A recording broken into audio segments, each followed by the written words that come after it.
Two particles have same de Broglie wavelength and one is moving 4 times as fast as the other. If the slower particle is an alpha particle, what are the possibilities for the other particle? तर या ठिकाणी काय दिलेलं आहे? या ठिकाणी दिलेलं आहे की आपल्याकडे दोन पार्टिकल्स आहेत and that two particles have same wavelength, same de Broglie wavelength. म्हणजे आपण म्हणू शकतो की पहिल्या पार्टिकल समजा λ1 असेल आणि दुसऱ्या पार्टिकलचे λ2 असेल, अशा वेळेस दोघांची वेव्हलेंथ आहे same and one is moving 4 times as fast as the other. म्हणजे समजा पहिला पार्टिकल v व्हेलॉसिटी मूव्ह करत असेल तर दुसरा पार्टिकल त्याच्याही पेक्षा 4 पट, म्हणजे या ठिकाणी आपण म्हणू शकतो की पहिल्या पार्टिकलच्या व्हेलॉसिटी तुलनेमध्ये दुसऱ्याची व्हेलॉसिटी ही 4 टाइम्स आहे.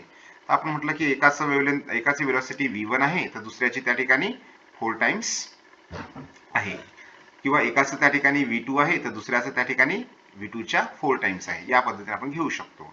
ब्रॉइज वेव्हलेंथ जी आहे तर फॉर्म्युला असतो त्याचा त्या ठिकाणी lambda is equal to h upon p, आणि इथं वेलॉसिटीचा म्हणजे कन्सेप्ट घेतलेला आहे त्यामुळे आपण वेलॉसिटी वाला formula h upon m v घेऊया. फर्स्ट पार्टिकल साठी lambda one is equal to h upon m one v one होईल, आणि त्याच्यानंतर सेकंड पार्टिकल साठी formula lambda two is equal to h upon m two v two. पण आपल्याला माहिती आहे की लॅम्बडा हे सेम आहेत दोघांचे पण, म्हणजे वेव्हलेंथ सेम आहे, तर दिलंच आहे आपल्याला की वेव्हलेंथ त्यांचं सेम आहे, आणि वेव्हलेंथ सेम असल्यामुळे आपण दोघांना या ठिकाणी इक्वल करूया, इक्वल लिहूया.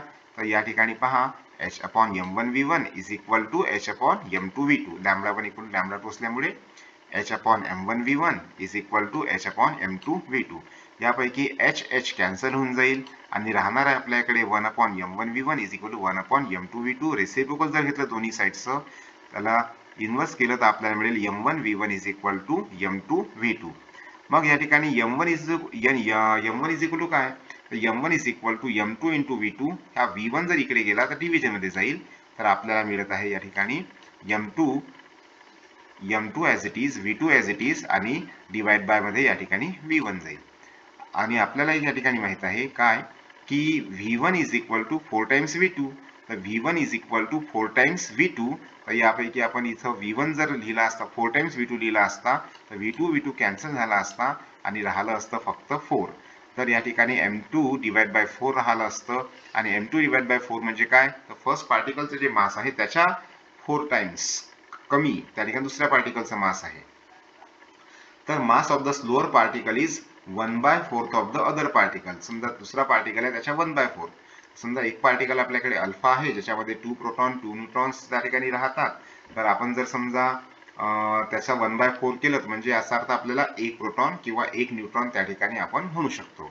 तर त्यामुळे other particle may be proton or neutron.